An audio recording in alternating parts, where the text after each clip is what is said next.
Jangan kau ragukan, semangat kami tak pernah padam.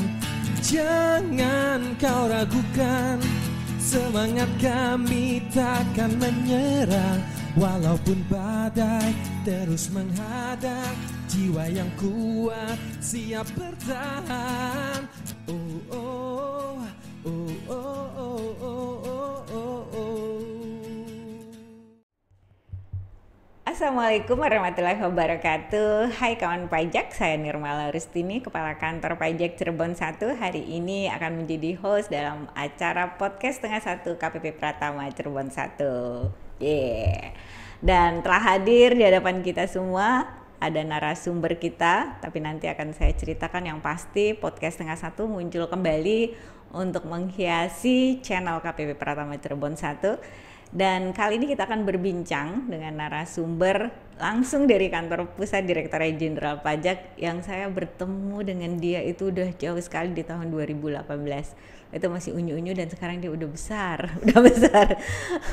Dan langsung aja kita perkenalkan dan pastinya kita akan menanyakan bagaimana sejarah beliau. Dulu ketemu juga belum sekolah ya, kemudian dia ke sekolah luar negeri mendapat beasiswa dan sekarang di Direktorat Jenderal Pajak. Kita akan berbincang juga tentang materi yang seru menurut saya dan tidak lepas dari cerita kita keseharian, tapi mungkin tidak tertangkap di dalam capture potensi perpajakan pada umumnya karena dia lebih banyak sifatnya itu di awang-awang di dunia maya.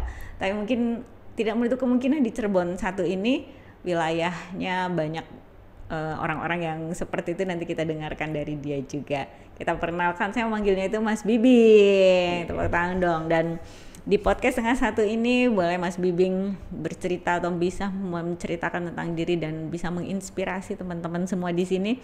Apa yang bisa didapat? Yang pasti saya ketemu Mas Bibing ini orangnya sepertinya satu frekuensi dengan saya. Orangnya sangat positive vibes, selalu happy, tersenyum, be smile dimanapun. Jadi ya yang pasti kita selalu jadi awet muda. Dan saya pikir dia anak kecil ya, ternyata umurnya cukup mature.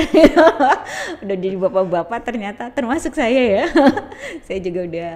Dan kali ini mungkin saya nggak host banget kali ya Bing ya. Kita juga sekedar diskusi aja untuk mengisi acara podcast Setengah Satu. Kami persilakan Mas Bibing bercerita kepada dan menyapa kawan pajak di channel KPP Pratama Cirebon 1. Terima kasih Bu Nirmala, Ibu Kepala Kantor KPP Pratama Cirebon 1 dan juga kawan pajak yang ada di udara ya, yang bergabung pada podcast kali ini. Salam kenal, saya sapa dulu. Assalamualaikum warahmatullahi wabarakatuh. Senang sekali saya Andika Bibing Purwanto, seperti yang disampaikan oleh Ibu Nirmala tadi bahwa saya biasa dipanggil Bibing. Sebuah perjumpaan yang menyenangkan dan tidak diduga-duga hari ini bisa berjumpa lagi dengan Ibu Nirmala. Sebelumnya kami bertemu seperti diceritakan oleh Ibu Nirmala tahun 2018 dan tidak diduga tidak dinyana hari ini bisa berjumpa lagi dan juga bisa bergabung berbagi dengan kawan pajak sekalian di KPP Pratama Cirebon 1. Sebelumnya sedikit saya perkenalkan latar belakang saya bekerja di Direktorat Jenderal Pajak pada Direktorat Peraturan Perpajakan 1 yang melakukan tugas untuk penyusunan regulasi dan juga aktivitas penegasan ketentuan perpajakan di bidang pajak pertambahan nilai. Jadi Bapak Ibu sekalian kalau mendengar PPN akan naik tahun depan atau misalnya ada hal-hal yang berbau PPN, mungkin itu adalah bagian dari pekerjaan kami sehari-hari. Dan senang sekali Ibu Nirmala tadi mengajak kami untuk membahas sesuatu yang mungkin tidak begitu banyak diduga, bisa jadi ada banyak para pelaku jenis usaha ini di Cirebon. Tetapi mungkin tidak mudah untuk kelihatan, tetapi pemerintah sudah menyiapkan mekanisme pengawasannya. Sekilas itu tadi terkait latar belakang pendidikan mungkin, seperti Bu Nirmala sampaikan, kami menempuh pendidikan S2 di University of Illinois atau Urbana-Champaign. Di sana kami belajar Master of Economics dan selama 2 tahun saya juga menikmati waktu di sana bersama dengan keluarga. Sehingga ketika kembali ke Indonesia dengan energi yang baru, kami siap untuk mengabdi lagi di Direktorat Jenderal Pajak. Mungkin perkenalan singkatnya itu dulu ya Bu Nirmala. Mungkin ada lagi yang buat kawan pajak yang melihat Bibing tadi. Saya sendiri ngeliatnya ini kayaknya anaknya ini masih unyu-unyu, masih awet muda. Ternyata udah punya anak 2 gitu. Betul sekali. Udah juga gede gitu. Apa sih tips and triknya yang tetap be positif, be smile, be happy kayak gitu tuh apa sih tips and triknya, dan itu perlu dijaga terus suatu saat. Senang sekali mendapatkan pertanyaan semacam ini karena memang betul loh, kami itu rasanya sefrekuensi ya. Jadi Bu Nirmala itu energinya dari dulu saya pertama kali ketemu dan hari ini 6 tahun kemudian itu sama, Bu Nirmala yang sama. Jadi energetiknya masih sama dan saya senang sekali bisa bertemu dengan Bu Nirmala. Saya pun juga sangat senang ya membagikan suasana kebahagiaan saya. Dan mungkin saya sebagai orang Jawa ya prinsipnya juga slow saja, santai saja. Karena masalah hari ini akan selesai hari ini, karena masalah besok itu punya masalahnya sendiri. Jadi daripada saya terlalu berpikir sesuatu yang jauh, saya ingin menikmati hari ini. Jadi mungkin saya ingin menikmati hari demi hari, satu hari saja. Disitulah saya tidak merasa terbeban sehingga saya bisa menikmati hari ini. Mungkin itu saja. Kalau luar biasa ya kawan pajak ya. Ini benar-benar di tengah generasi Gen Z ya? Saya sebenarnya masih termasuk Y sih Bu ya. Gen-nya ya, Iya, Gen Y. Gen Y. Tapi perlu menjadi pembelajaran buat Gen Z ya. Supaya mereka juga tidak overthinking gitu kan. Tadi kayaknya bagus banget bagaimana cara kita mensikapi hidup, ya hadapi aja hari ini. Hari depan ya pasti akan, dan kita selesaikan yang ada hari ini. Gak usah mikirin besok. Kalau kata pimpinan saya dulu, lo gak usah mikir besok itu hujan apa enggak. Udah dulu.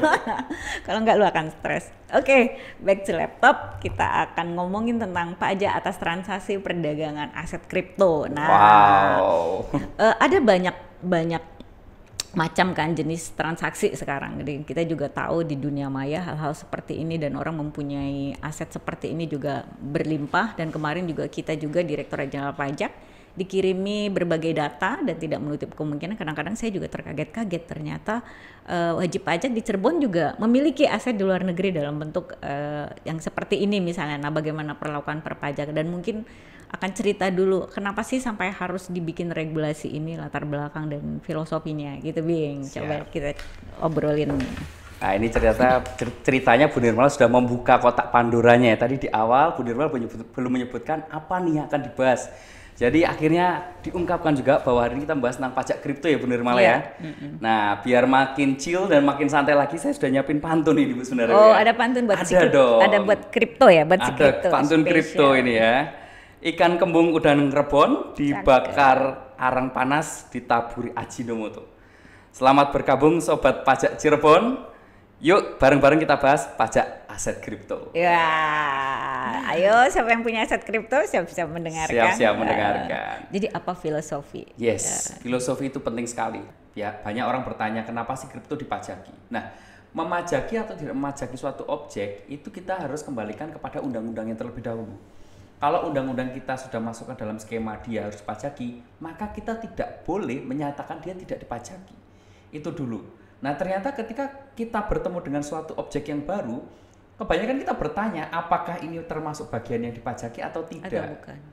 Oleh karena itu, waktu membuat peraturan ini, kami harus memastikan dulu bahwa ini memang objek pajak. Caranya bagaimana? Kita identifikasi Bu waktu itu. Kita identifikasi, terus kemudian kita cari tahu apa ini sebenarnya barang apa sih? Ini barang apa sih gitu? Iya. Wujudnya apa sih? Wujudnya gitu. Apa? Ada yang bilang nggak ada wujudnya. Ada yang bilang katanya bisa dijadikan alat penukaran atau uang. Alat tukar uang, bisa beli. Bisa beli kok katanya. Itu Tesla. Katanya bisa dibeli dengan kripto. Terus ada yang bilang ini kan sebenarnya instrumen investasi. Saya masukkan uang saya di sana, terus nanti akan dapat return yang besar. Itu iming-imingnya ya Bu ya. Nah, semua kesimpang siuran ini kita cek ke peraturan yang ada Bu. Dalam membuat peraturan, sekalian kami bagikan nggak apa-apa ya. Dalam membuat peraturan kita selalu seperti itu, tidak boleh mendefinisikan definisi dari suatu barang atau jasa dari sisi perspektif DJP sendiri. Karena suatu barang atau jasa biasanya sudah ada otoritas yang mengampu. Iya. Dan itu common sense, berlaku umum dong ya. Berlaku umum, betul sekali, berlaku umum. Dan tidak boleh kita definisikan sendiri. Iya. Nah, akhirnya kita tanya tuh, bener nggak ini mata uang? Bank Indonesia bilang bukan.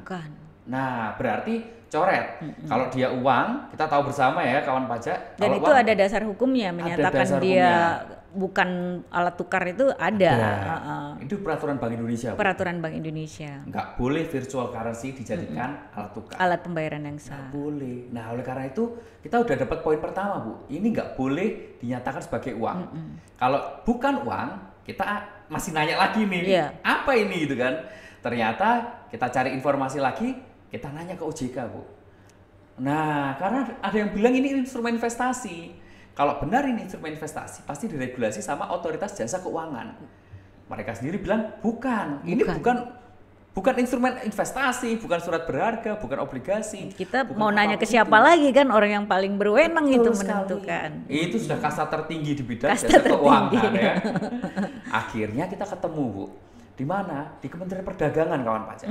Di Kementerian Perdagangan kita menemukan peraturan Menteri Perdagangan yang menyatakan bahwa kripto ini adalah komoditas bersifat digital, Bu Nirmala. Komoditas. Ya, jadi dia setara dengan barang-barang digital lainnya atau komoditas lain yang bisa diperdagangkan. Begitu kita dapat jawaban ini, Jadi malah peraturannya dapat dari sana. ternyata malah ketemu dari Kementerian Perdagangan. Kementerian Perdagangan. Kita tahu bahwa dia adalah barang. Barang. Kebetulan tidak berwujud. Kebetulan dia bersifat digital. Dengan demikian, kita tahu bahwa barang digital tidak berwujud, apakah dia dikenai atau tidak, tinggal kita cek ke pasal 4A Undang-Undang PPN. Tentang barang itu ada di ayat 2. Ayat 2 disebutkan bahwa barang yang tidak dikenai PPN ini cuma uang, surat berharga, emas untuk devisa, dan juga makanan yang dijual sama restoran. Hanya 4 ini saja Yang tidak dipungut. yang tidak dikenai PPN. Berarti kripto barang kena pajak dong? Yes, exactly, Bu. Begitu kita tahu ini barang adalah bukan termasuk dalam pengecualian, Iya. berarti dia dikenakan, kawan pajak.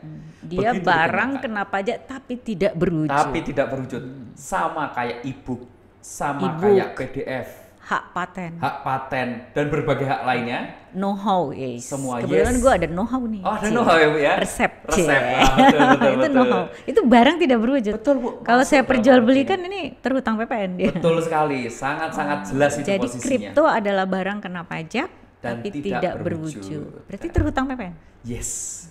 Dengan pemahaman ini, Bu, selama ini pemerintah masih belum berikan kepastian hukum apakah kripto ini dikenai atau tidak. Jadi sekalian saja kita berikan tidak hanya mekanisme khusus tetapi suatu penegasan bahwa kripto ini dikenai. Kalau ada orang yang protes, nah kembali lagi seperti yang disampaikan oleh Bu Nirmala, filosofi. Nah, pajak itu harus diterapkan secara adil dan merata. Equal treatment. Equal treatment, level playing field. Iya. Kalau misalnya barang digital lain atau barang kena pajak tidak berwujud lain dikenai PPN, kita juga tidak boleh menyatakan barang sejenis menjadi tidak dikenai PPN. Oke. Sekalinya know-how tadi, Know-how, paten, paten, terus kemudian royalty. royalty, kemudian software, nah itu yang Iya, paling banyak. software, ya.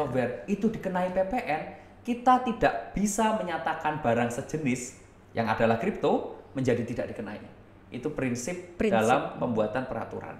Seperti Berarti dia barang kena pajak, karena dia barang kena pajak tidak berwujud jadi terhutang PPN. Nah, kalau kita lihat itu dia di perdagangan tuh di lini mana itu nantinya? Nah, ini yang Kan menarik. ada supply chain-nya dong pasti kan. Yes, Nah, tentunya. di mana letak dia akan terhutang kan pasti ada layer-layernya tuh. Betul sekali. Kita bicara transaksi ekonomi ya. Betul. Nah, itu gimana tuh? Ngejelas di bagian mana? Di bagian mana dia akan menjadi. Kebetulan saya bukan pemain kripto nih.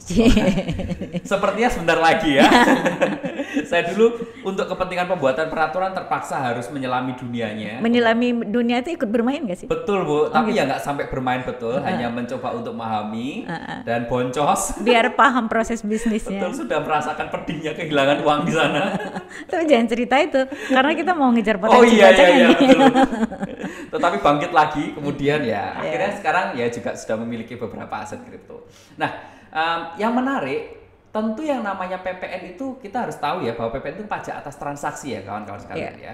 Pajak atas transaksi. Oleh karena itu seperti yang Bu Nirmala sampaikan, kita harus tahu di titik mana dia akan timbul. Berarti titik mana transaksi itu timbul. Menariknya, kripto itu karena barang kena pajak tidak berwujud, kita sebenarnya tanpa bantuan pihak lain pun, misalnya saya simpan hash kripto saya dalam sebuah flash disk khusus ya Bu ya, saya serahkan kepada Bu Nirmala, itu juga sudah penyerahan atau transaksi. Penyerahan kan Bu? Tetapi pada umumnya orang tidak melakukan hal itu. Karena sulit sekali. Kalau saya sekarang punya pempek, saya bisa tawarkan kepada Bapak Ibu sekalian. Ada penyerahan. Ada penyerahan dan banyak yang mau.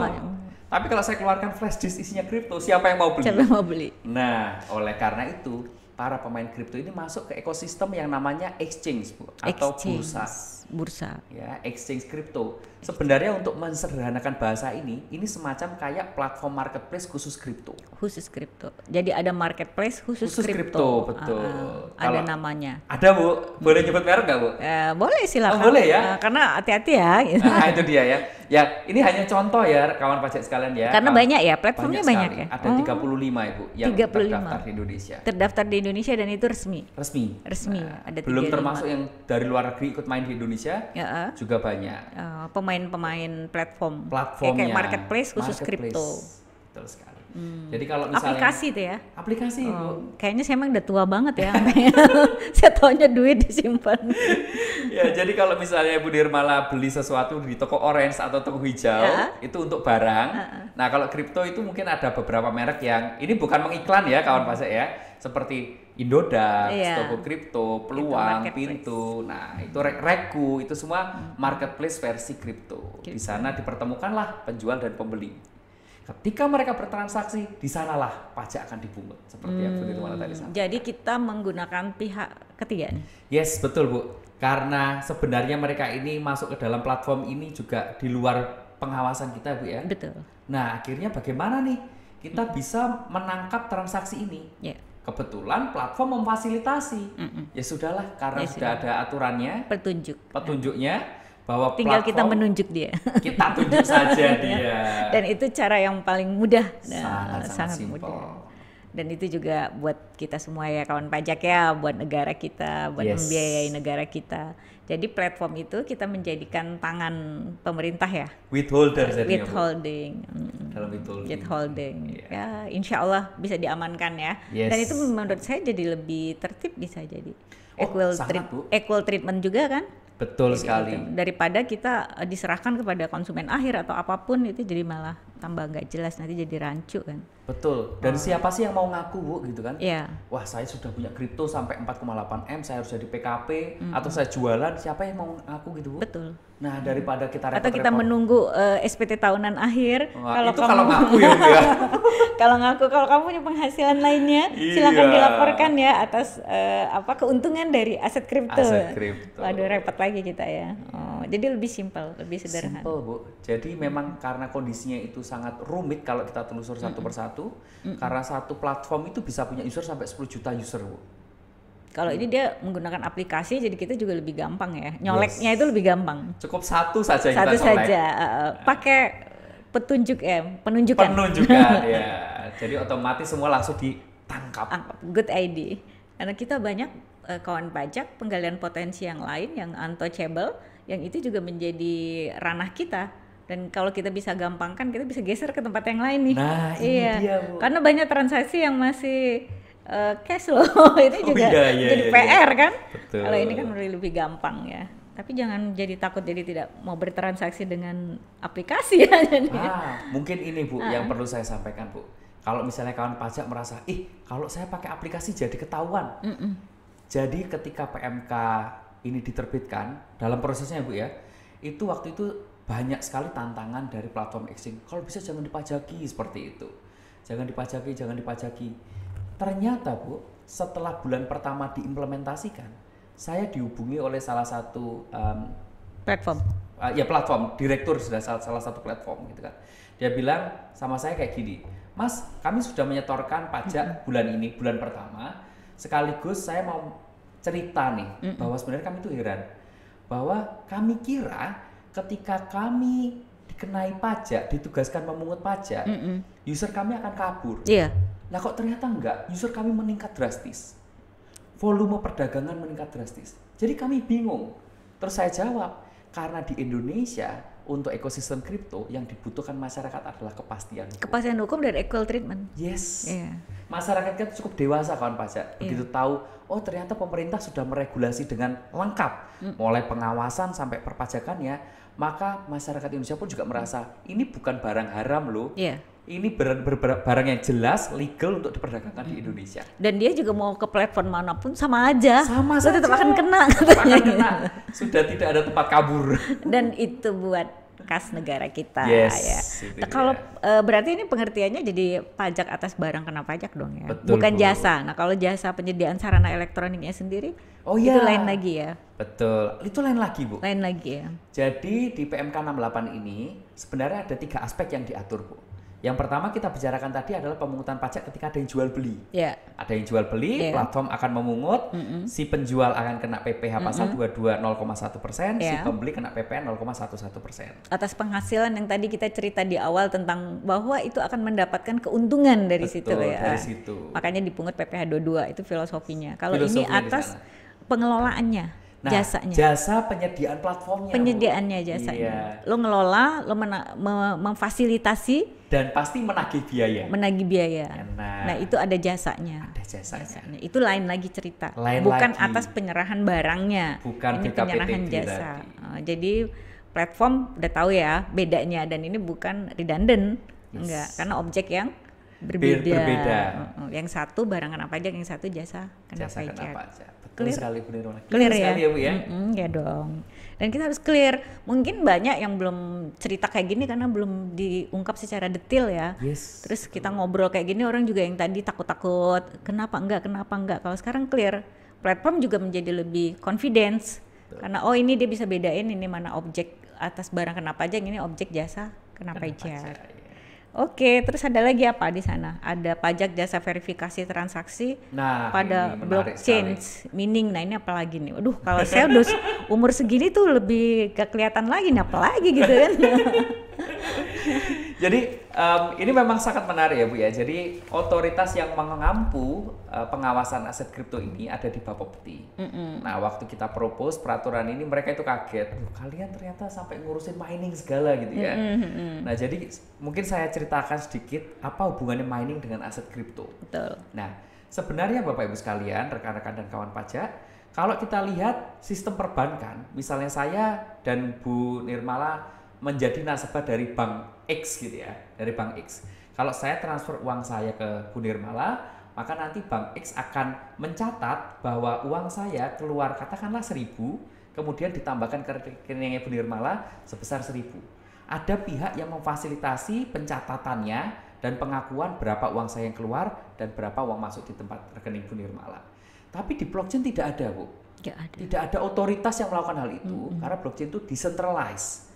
Jadi tidak ada satu otoritas yang berwenang atau punya kuasa untuk menentukan terjadinya transaksi. Gak ada adminnya. Nggak ada, Nggak betul ada. sekali. Jadi Tanpa gue admin. gak tahu siapa yang ngurusin ini. Terus siapa yang ngurusin kan? Nah, dalam konteks ini blockchain menciptakan teknologi yang namanya verifikasi oleh peer. Jadi verifikasi oleh para user. User. Jadi user-user ini saling bekerja, Bu. Mbak. Nyalain komputernya, Iya. terus kemudian ketika ada informasi pengiriman aset kripto ya dari saya Ini ke Bu tuh Nirmala, mau gitu. dapat. Kirim ke sistem, dilempar gitu. Nah informasi ini akan mereka tangkap, Iya. mereka catat. Siapa yang paling cepat mencatatkan akan mendapatkan upah atau reward.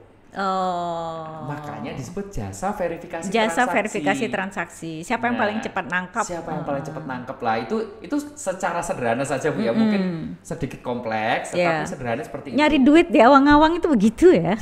Awal-awal. Kadang-kadang kita perlu belajar proses bisnis. Betul sekali. Karena kita mau bisnis gitu.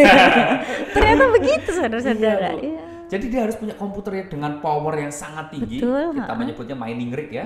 Power Siapa yang sangat cepat tinggi. dia dapat. Betul, karena kalau komputernya pakai laptop saja pasti kalah, Bu. Betul. Nah, jadi harus pakai Harus komputer canggih yang dong ya. Canggih, speknya harus tinggi. Gue yang harus dapat duluan nih. Betul. Informasi ini. Begitu dapat dia eksekusi, Eksekusi, cepat, gue yang dia ngirim. dapat reward. Dia dapat reward atas ini. Atas hasil ada verifikasi. penyerahan jasa, lo pakai nih. Ini dipungut PPN. Betul sekali. Di situ ya? Di situ. Jadi ada 3 aspek tadi Bu ya. Perdagangan, Perdagangan, kemudian jasa fasilitas, jasa aplikasi ya. Jasa aplikasi betul, Jasa mudahnya aplikasi, gitu. platform, Ya, sama tadi blockchain. blockchain tadi, Blockchain mining. aja. Mining namanya. Jadi menambang itu bukan berarti menggali dari gunung gitu Bu. Bukan. Tetapi masuk ke dunia blockchain, Blockchain. mengerjakan sesuatu yaitu verifikasi, Iya. kemudian dapat upah dari langit. Dari Nah, langit. Nah, itu kekuatan tuh. Lu dapat penghasilan dari situ. Ada Yes. jasa yang dikeluarkan dan di situ kita ngambil jasanya. Betul. Kalau PPh-nya enggak dong ya? Ada, Bu, atau ada PPh-nya. juga? Oh, nah PPh. kita belum sampai ke tarif nih. Oh belum ya? Belum. Oh iya, karena dua versi nih antara PPN sama PPh nanti. Ini benar-benar PMK yang memang arahan dari pimpinan kita, Bu ya. Iya. Kalau bisa setiap peraturan itu langsung PPN dan PPh. Betul. Biar nanti pengaturan itu selaras. Kalau dibuat satu-satu ternyata ada selisihnya, harus penegasan lagi. Harmonisasi perpajakan. lagi. Kita ada subdit khusus ya, Iya, harmonisasi betul, Bu, perpajakan. di PP2. Orangnya harmonis di sana. Oh, jelas. Karena harus mengharmonisasi semua peraturan.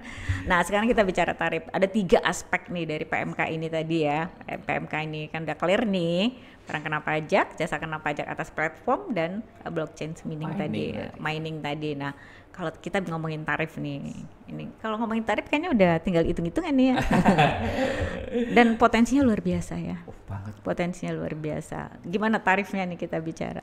Baik, sebelum masuk ke dalam tarif, Bu ya, mungkin kami perlu menyampaikan bahwa mungkin tema besarnya dulu nih, karena Betul. ada dasar hukum terkait tarif kan kita. Betul, Bu, ini bagian filosofi. dari PPN juga. Dan berarti juga tarif di PPh. Undang-Undang HPP ya. Betul. Sama PPh juga ada tarif secara umumnya juga gitu. Menginduk ke sana dong ya. Tentu, Bu, tidak boleh kita Nggak boleh kamu kabur bikin dari sendiri. Ya undang-undang. udahlah, ini atas masukan dari pemain kripto. Wah, nggak bisa itu. Nggak bisa. Jadi gimana tuh dasarnya kemana? Baik, jadi ketika kita menentukan tarif, memang pertimbangannya banyak, Bu ya. Tetapi tidak semua peraturan perpajakan punya skema yang seperti ini. Jadi khusus untuk perdagangan, berarti aspek pajak yang pertama, Bu ya. Aspek pajak yang pertama khusus untuk perdagangan, kita membedakan apakah transaksi terjadi di platform yang sudah terdaftar di Bapepti atau belum. Itu Nah, poin kuncinya itu dulu. Poin kuncinya di situ. Kenapa?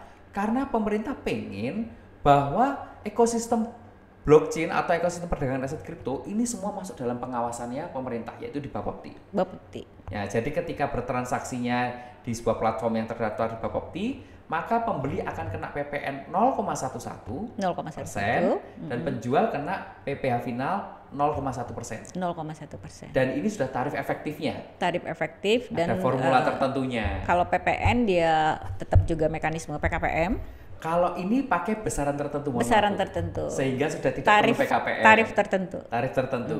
Sehingga sudah disimplifikasi, PKPM-nya sudah tersembunyi Oh iya. dalam nilai Oke, I see. besaran tertentu Iya yang ya. final. Nggak mungkin lah dia harus pakai tarif tertentu lah ya. Iya, Bu. Karena satu kali pungut. Satu ya. kali pungut. Jadi daripada wajib pajak repot, dan kebetulan undang-undang kita sejak APP Menampung itu juga. ya sudahlah. Kita bikinkan skema seolah-olah PKPM sudah terjadi. Sehingga tinggal makanya dia selisihnya mendapat saja. tarif khusus. Tarif khusus. Jadi nggak usah pusing-pusing nih. Betul sekali. Nggak usah mikir habis 11% diambil dari penjual, kemudian Ini pembeliannya mirip toko berapa. emas ya. Yes, betul, Bu. Sama Kayaknya kayak kita PMK. next berikutnya tentang emas nih. Nah, cocok itu kayaknya. Cocok. Kita kayaknya kamu harus sering berkunjung nih main-main. Waduh, dengan sambil senang makan hati. empal gentong di Cirebon gitu kan. Oh, ternyata enak ya, Bu ya. Ternyata enak, dan di sini juga kita perlu kadang-kadang ada platform-platform tadi kan. Platform kan banyak di mana. Ya kalau satu mungkin kebetulan dia nyamannya di channel KPP, menurut saya sih pastinya kantor pusat juga seneng ya kalau banyak yang menciarkan seperti ini gitu. Yang Pasti, penting ceritanya sama ke atas ke bawah gitu. Jadi tarifnya sangat sederhana ya. Sederhana. Simple. Dan kalau dia platformnya tidak terdaftar di Bapepti, kebetulan masih ada, Bu, yang tidak terdaftar. Masih ada. Mungkin karena masih proses pendaftaran atau Iya. apapun, tapi sudah jalan, tarifnya 2 kali lipat. Dan tugas kita menjaring itu ya, untuk dikukuhkan tadi, untuk ditunjuk tadi. Untuk jadi biar dia terdaftar di Bapepti dan juga terpantau dalam pendaftaran kita. Termasuk karena dia nanti mau lari kemanapun equal treatment tadi gitu. Ya, Dan itu dia, itu memang filosofi jadi equal prinsip kita juga ya. Satu, keadilan, kepastian hukum, equal treatment tadi, yang keadilan, sama yang tadi kemudahan. Oh, mudah banget ini. Mudah banget. Tarifnya simple. final. Dan gak usah PPN-nya pusing-pusing. final. Final, karena dia nggak perlu lagi dilaporkan. Ya itu bagian dari bagaimana cara kita juga mencari potensi-potensi yang tersembunyi. Ini bukan tersembunyi lagi ya di awang-awang itu. Jadi kawan pajak nggak perlu khawatir untuk pelaku-pelaku yang rasanya kok kita dipajakin gitu, padahal kita misalnya kayak level-level kelas UMKM misalnya gitu kan, padahal ada kita semua kita jaring kok, sampai ke hal-hal yang sifat-sifatnya aset-aset kripto seperti ini juga bagian yang kita munculkan, dan kita mulai banyak mendapat kiriman data juga nih. Kiriman data karena kita ada Direktur Informasi Perpajakan kan yang suka mengucurkan data ke kita. Jadi ya silakan nanti bisa ditanyakan ke kita ada helpdesk, ada konseling juga, jadi no worries kalau dapat surat cinta dari kantor pajak Cirebon 1 silakan berkonsultasi dengan kami. Kita punya ruang untuk berdiskusi, ruang untuk konseling, dan yang pasti kami juga sangat terbuka nih Bing di KPP Pratama Cirebon 1 kalau ada wajib pajak yang jadi nggak usah sampai keringet dingin kalau dapat. Even tadi udah level penagihan pun itu saya rangkul. Begitu kita mau hard collection, saya bilang panggil aja dulu deh wajib pajaknya, coba kita ajak ngobrol gitu. Dan ternyata emang agak menyedihkan kalau kita langsung hard collection, karena ternyata produk hukum yang keluar itu yang sifatnya sangat administratif, jadi denda-denda kayak gitu. Tapi emang terakumulasi, dan dia karena di sana tidak ada pegawai administrasinya yang handal. Kan kita kalau ya mending kita mengejar potensi yang benar-benar clear seperti ini kan gitu. Jadi no worries ya, nggak usah alergi dengan kami petugas pajak. Mudah-mudahan kami akan lebih banyak mendekat kepada wajib pajak, mendengarkan keluh kesah wajib pajak, dan kita selesaikan sama-sama semua permasalahannya. Ada lagi nggak Bing sebagai closing tentang cerita ini? Tapi kayaknya asik ya. Nanti kita ngomongin, tadi kita ngobrol di ruangan saya tentang pajak atas emas ya. Yang di lapangan juga ternyata terjadi beda perlakuan. Tapi itu menarik karena penerapan, dan undangnya baru ya, PPh 22-nya itu ya. PMK 48 tahun 2023. 2023 masih hangat. Hangat sekali. Masih hangat sekali. Nanti kita coba. Belum 1 tahun umurnya Bu? Belum setahun. Belum ulang tahun dia. Belum ulang tahun. Malah yang ini udah ulang tahun ya. Ulang tahun yang kedua. Ulang tahun kedua. Bulan lalu ulang tahun kedua. Iya. Jadi tapi setidaknya tidak ada. Kadang-kadang di media sosial kan sangat hangat, misalnya dia ngambil cuma kutu, semuanya dipajakin kripto aja, padahal dia sendiri bukan pemain kripto loh. Itu bener banget Bu. Kami juga bingung itu merespon orang-orang seperti itu. Ada Bu, banyak sekali gitu prosesnya. Ada yang pusing gitu ya, padahal dia bukan pemain kripto. Harusnya dia bersyukur sebagai warga negara, potensi seperti ini yang tersembunyi sekalipun sudah mulai kita lirik. Yes, betul Bu. Karena kita equal treatment ya Bu ya. Tidak boleh kita mengecualikan yang tidak dikecualikan sama undang-undang. Kalau dia memang dipajaki ya harus dipajaki, kalau tersembunyi ya harus kita cari sampai dimunculkan. Dengan demikian ketika, mohon maaf saya suka pakai ilustrasi seperti ini Bu, ada mungkin tukang becak beli Aqua di Indomaret, dia bayar PPN. Tapi apa iya orang yang juga beli barang kena pajak lain, kebetulan BKPTB berupa kripto, dia beli, duitnya tentu jauh lebih banyak, nggak kita pajaki. Keadilannya di mana? Di mana? Gitu. Betul. Jadi no worries ya. Ada lagi nggak pesan-pesan buat wajib pajak ketika menerima sebuah peraturan? Saya pikir kita harus mendapatkan channel-channel yang resmi juga ya. Kadang-kadang saya juga sedih kalau ada media sosial yang cuma ngutipnya dikit-dikit dan itu milik orang-orang pribadi gitu kan, dan agak sedikit ngompori gitu loh kan. Ini gimana sih, bukannya kita dibantu gitu, kita kan pengen meningkatkan tax ratio pastinya gitu ya. Mungkin sedikit saja Bu ya, untuk sedikit penutup saja, bahwa ini cerita kebetulan minggu lalu. Minggu lalu untuk pertama kalinya saya mau diundang oleh komunitas blockchain untuk ngobrol dengan komunitas blockchain untuk ya berbagi tentang pajak, tentang kripto dan berbagai perpajakan lainnya. Nah ternyata mereka ini kan dari awal tuh kelompok yang paling resisten. Ternyata begitu kita masuk ke sana, mereka nyadar bahwa saya dipajaki itu tujuannya ini. Dan mereka malah ada kepastian hukum. Ada kepastian hukum. Dan ternyata justru ketika kita mau mencari tahu tentang pajak itu, kita akan mendapatkan kelegaan karena kita menyadari bahwa Indonesia ini dibangun dengan gotong royong dari tiap orang. Betul. Dan ketika dijelaskan tentang pajak kripto itu Bu ya, di komunitas blockchain itu, di awal seperti biasa mungkin ya banyak yang berdiskusi tentang, mungkin ada yang bertanya-tanya, ragu, atau mungkin nggak suka. Tapi setelah dijelaskan akhirnya mereka merasa bahwa ya nggak apa-apa, saya malah senang ketika saya tahu bahwa saya punya bagian sendiri gitu kan. Bagian saya untuk gotong royong di negara ini. Dan kalau lihat tarif sebenarnya nggak terlalu gede, ringan banget. Ringan banget. Ini kalau dalam proses pembuatan peraturan kita lebih menekankan kepastian hukum dulu. Jadi masalah tarif, justru ini bagian dari kita membrainstorming masyarakat. Dia peduli, dia care, ya kan, lambat laun. Dan jangan lihat kecilnya loh. Kecil kalau prinsip gotong royong kan banyak, itu juga rintik-rintik hujan basah juga. Dan itu sudah 0,5 triliun lebih Bu terkumpul. Potensinya. rupiahnya. Iya, maksudnya penerimaan potensi yang pajaknya. realisasi Yes. atas PMK ini. Iya Bu, setengah triliun. Alhamdulillah. Alhamdulillah. Jadi Alhamdulillah. itu sudah banyak uang yang bisa dipakai oleh negara ini. Jadi dengan membantu kewenangan dan kita juga sudah menerapkan prinsip equal treatment, berkeadilan dan mudah. mudah. Itu yang mudah. paling penting. Oke Bing, rasanya tidak Waduh, terasa waktu juga. Asik sekali ya. Asik sekali. Kapan-kapan kita akan kupas kembali ya. Siap. Saya juga jarang bertindak sebagai host, ini saya mengambil alih peran penyuluh saya. Kehormatan buat saya ini.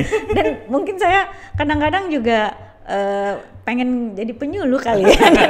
Jadi kok saya, tapi kali ini mungkin nggak apa-apa lah, sekali-kali saya menjadi host, mungkin rindu juga kali ya, kali-kali, dan narasumbernya adalah yang lebih muda gitu kan, jadi kan nggak masalah juga seperti ini. Yang penting kita mendapat ilmu atau nulis dari siapapun, berbagi seperti ini, apalagi kita dari orangnya yang langsung, yang mengerti, yang membuat PMK ini, ngerti filosofinya dan nanti ke arah mana. Dan mudah-mudahan semua apa yang kami lakukan ini akan meningkatkan tax ratio pajak kita dan buat kewajiban perpajakan di wajib pajak juga menjadi lebih gampang yang pasti ya. Dan kami juga lebih lebih mudah, lebih adil, lebih equal treatment, lebih ada kepastian hukum dengan adanya PMK tentang aset kripto ini. Jumpa lagi nanti suatu saat, kalau ada sumur di ladang boleh kita menumpang mandi. Kalau ada umur yang panjang boleh kita podcast lagi. Kami akhiri, billahi taufiq wal hidayah. Wassalamualaikum warahmatullahi wabarakatuh. Kami terus berkarya tanpa korupsi, pastinya bisa.